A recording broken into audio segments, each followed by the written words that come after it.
Hey guys, it's Barrett from the Gippy Camper. You know, something was laying on me today. Kind of wanting to make a video, not sure what I was going to make it about. And I think time's come to talk about my disability. So, you know, obviously as the name, the Gippy Camper, you know, we do have a disability. You know, I used to look at it as something negative, but to be truthfully honest, it's not negative. It's made me grow into who I am. You know, there's this phenomenon. I actually did a study on it for my graduate degree based on my experience. But the phenomenon's called post-traumatic growth. And basically, you know, what post-traumatic growth is, means after you're in a traumatic situation that you have a positive adaptation from that instead of post-traumatic stress, which is obviously a negative adaptation. So, you know, a couple of people asked me about my disability that didn't know me at the time. Every now and then somebody asked me why I walk a little funny. And the answer to that, to put it simply, is I have partial paralysis in my calf muscles. I can't move more than 50 or 60 pounds with my ankles. I can't step on my tiptoes. And this all started, actually it all started in 2010. I had a back surgery. And about a year later, it was actually March 11th of 2011. You know, I had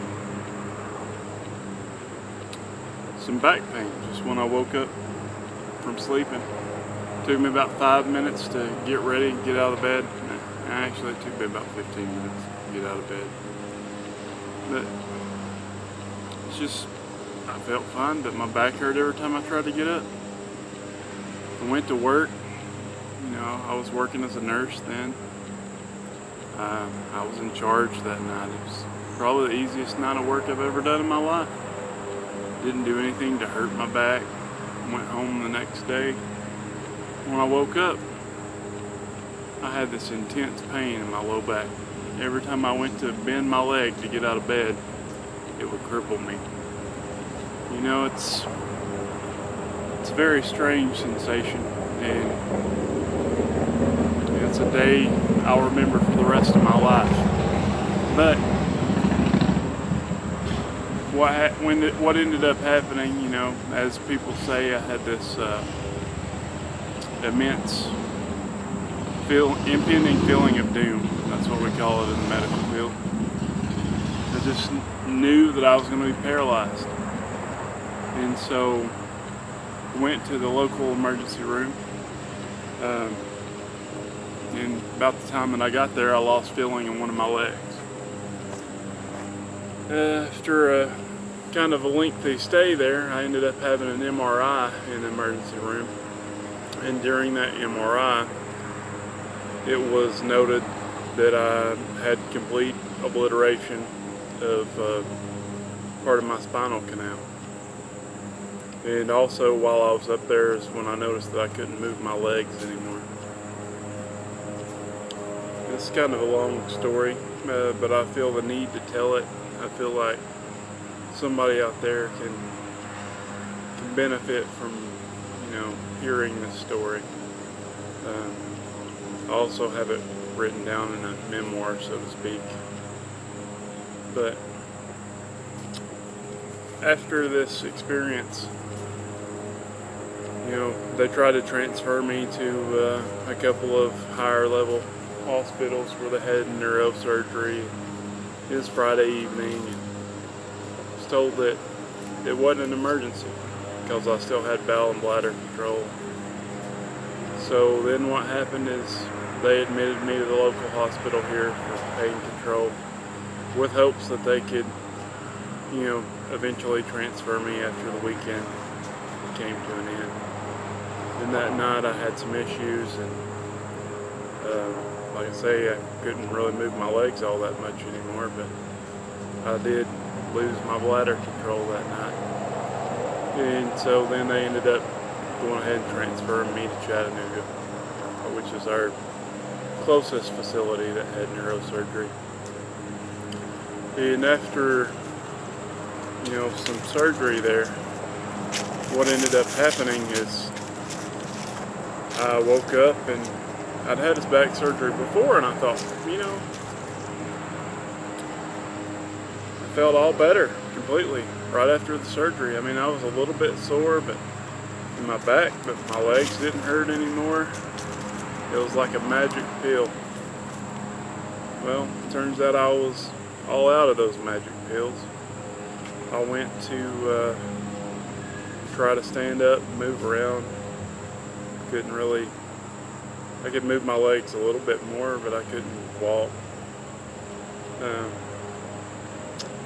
It was very enlightening that I had a nurse that I worked with in my hometown hospital show up as I was coming around, and he basically forced me to get in a wheelchair so he could take me down to the cafeteria and get me out of the room. And that was something I'll remember for a long time. I get a little emotional talking about this. But, I ended up staying at the hospital there for a few days. Of course, they tell you, we don't know. The body's a funny thing. You might get all your function back, you might not get none. Only time's going to tell. So I went from there to rehab. And in the rehab, what happened was they had me on a stroke unit because obviously there's no large-scale units that are just for spinal cord injuries in this area at least. And so they had me on a stroke unit, and they wheeled me out for breakfast in a wheelchair. And I'm looking around, and everybody's probably minimum 50 years old, and here I am. I think I was 27 at the time. And in healthcare, we do tend to a lot of times get in kind of a routine, and so they had this tech running around for getting everybody ready for breakfast. You got to remember, this is a stroke unit. They do what they do. Tech comes around everybody. I don't know how she was any more than 16. She could have been 18. And she was just trying to help. And they told me that the first day you had to eat breakfast in the day room there. Then after that, you could eat in your room, but they had to do a swallow study. And their version of a swallow study was just to what you eat. Well, here I am, a nurse. I'm trying to not be pessimistic. This little girl's running around, putting bibs on everybody. And she came up to me, she said, "Do you want a bib?" And I was so depressed at the time, I couldn't even tell her no. And I'll admit I'm a messy eater. I could probably use a bib anyway, but at that particular point in time, I was in some real bad depression. I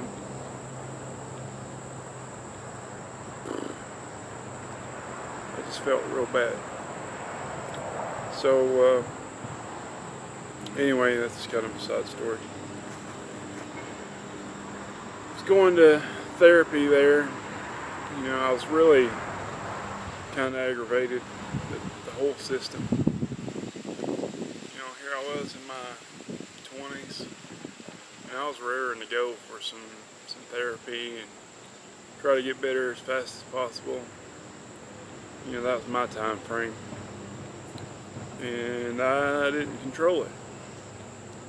But the worst part about therapy is that I had 2 hours of physical therapy and 1 hour occupational therapy every day. Well, that lasted, I think that was about a week. But what you guys don't understand is that's 3 hours of therapy. That's 21 hours sitting in a room just thinking. You know, I was laying there one night and I was like, started praying, and you know, I listened to quite a bit of Christian music at the time, and this Casting Crowns song came on about weathering the storm, and you know, I told God, I said, if you allow me to use my legs, I won't complain about them. And to this day, I mean, I have cramps in my calves that are unbelievable sometimes. But I thank God that I can use them. You know, nothing slows me down. I can get up. In March, I went on a 20-mile hike over 3 days. I do a lot of hiking. Not as much as I should. I'll start trying to do some more. Not the fastest, but I do get out there. I love being out in nature. I'm gonna have some videos pretty soon about stuff like that, where I'd like to camp more when it's cooler, even in the winter time here in Tennessee. But sometimes, I mean, I camp with a camper every other weekend, but you know, I do want to take one good backpacking trip here in the summertime, at least before it starts cooling off, just because I've been, you know, feeling that itch to get out there. But anyway, so what I'm saying is, you know, I do have a lot of cramps, but I don't let it slow me down. I don't let it stop me. And I don't, sometimes I'm weak, but I try my best to keep my word and not complain about the pain, not complain about my legs, because the truth is it could have been just as easy the other way where I couldn't use them. And you know,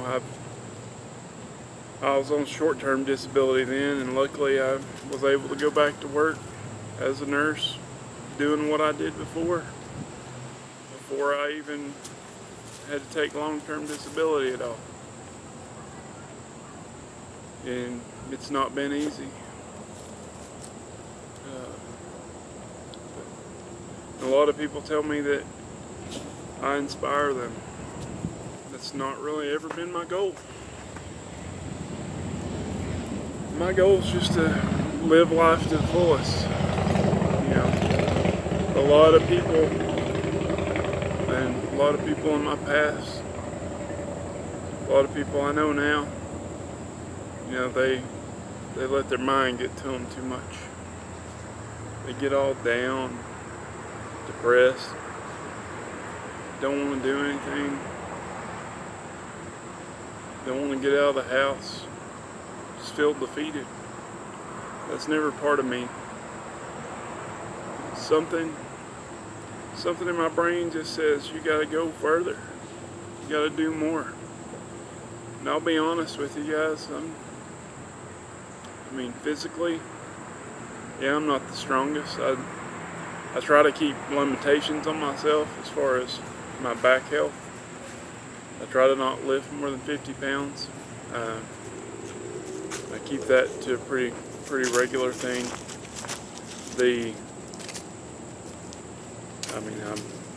I'll be complete transparent here. I have went around that, but I try not to. I use other methods to help me lift things. All this firewood that you see behind me here, I've been cleaning up some trees that fell in the storm. You just gotta work smarter, not harder. I use a winch to move all the logs, cut them up, and use the winch to lower them down on a log splitter, because that's just me. It's what I'm gonna do. I like to do things myself. Been renovating my basement since November. Kind of trying to just keep up with that. A large part of my story is after, about a year after my accident, I decided to go back to school, so I got my master's degree now. But I just want you guys to know that even if, it doesn't feel like it's going to get any better, if you can't see any positivity at the end of the tunnel, try to rework things in your brain. Because I decided one night while I was laying in that rehab that I wasn't gonna feel sorry for myself anymore. I wasn't gonna be depressed. And once I made that decision up here, and then I made it stick here, nobody could stop me. Actually, the next day, a tech came into the room there, and she told me to get in the wheelchair because I had to go down to physical therapy. I said, I'm not getting in that wheelchair. She said, you got to get in the wheelchair, you got to go to physical therapy. I said, no, I can get there without getting in that wheelchair. I saw that wheelchair as a chain. So she said, how are you going to get down there if you're not going to get in the wheelchair? I said, I'm going to use these legs, I'm going to use that walker, I'm going to get down there. Then I walked down to physical therapy.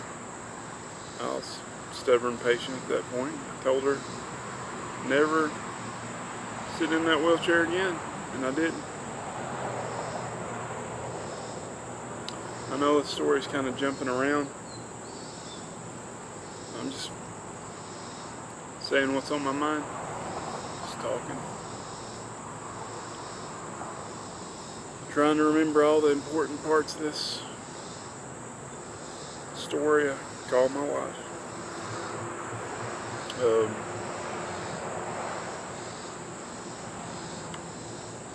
But like I say, just that's what I said in my memoir. It's just, you might not see the end goal. And for a long time, I had a hard time going back to graduate school. And it wasn't going back to school, but it was borrowing the money to go back to school. Because I was pretty good at being happy and content with life, living one day at a time. But when you start making long-term plans like that, you can't live one day at a time. You got to plan for the future. That's when I let it go. But I did after that one day when I said I wouldn't get in that wheelchair anymore. I still couldn't hardly walk. I mean, I used a walker. I could put one foot in front of the other. And that's my phrase. I use it all the time. It's how we do things. We put one foot in front of the other. I do 20-mile hikes. It's how I went to graduate school. But I decided, I'm not going to do this. I'm not going to be the person that's on disability that could do more. And I'm not saying anything about people that are on disability.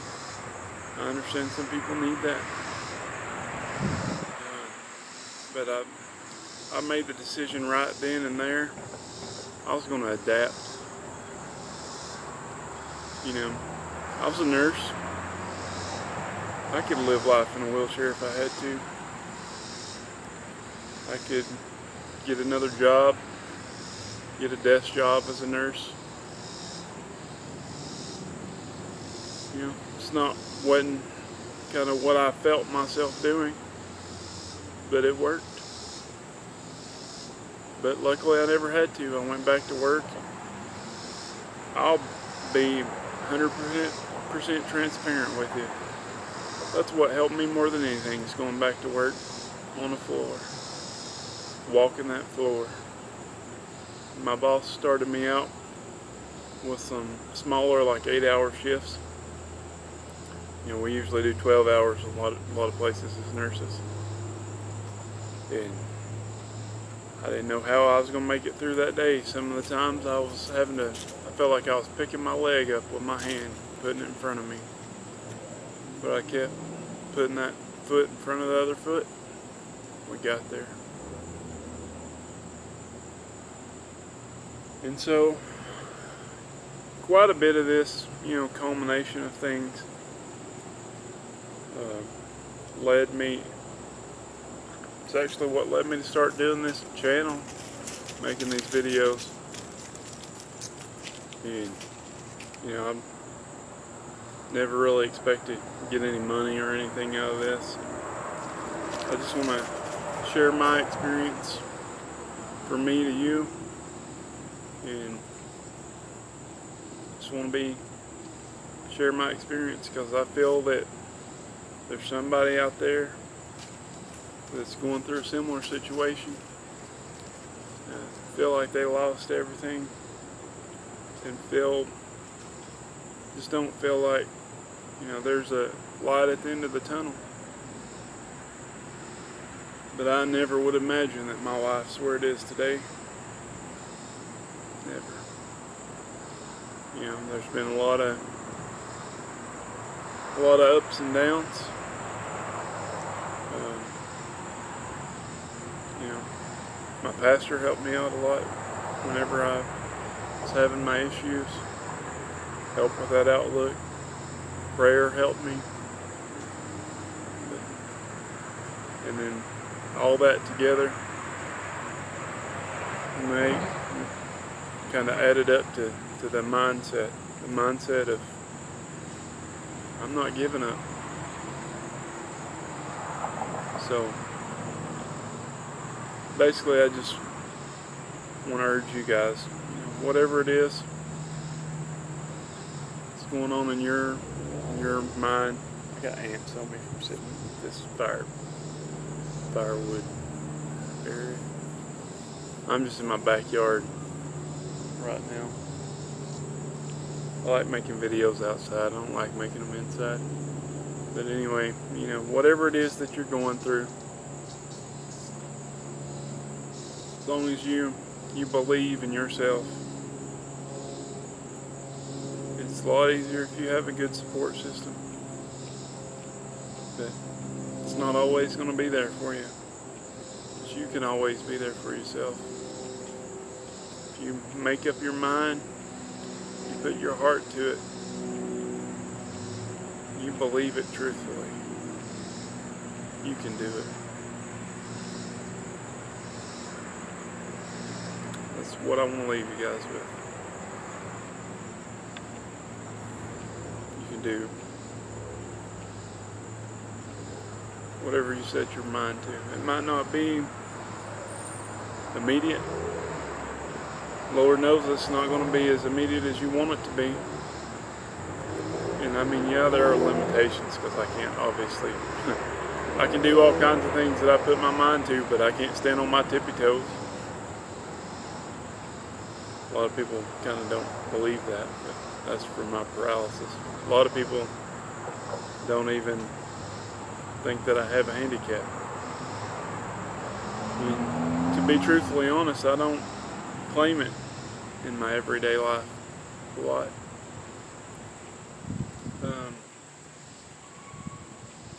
But, you know, it is part of who I am. if you've watched this video this long, then that means it's probably part of who you are. And so, just persevere. Do it for yourself. You can't do it for anybody else. You can't do it for your parents, for your spouse. You gotta say, I'm gonna do the best I can with what I got. And I promise you, if you truly take on that mantra, in 5 years' time, you won't believe the changes in your life. My life's a lot different now than it was 7 or 8 years ago. But it's full of positivity these days. And yeah, bad things happen to me. That's why it's took me 2 months to clean all these trees up, split all this wood back here. I've still got some trees that may die from the tops falling out of them. But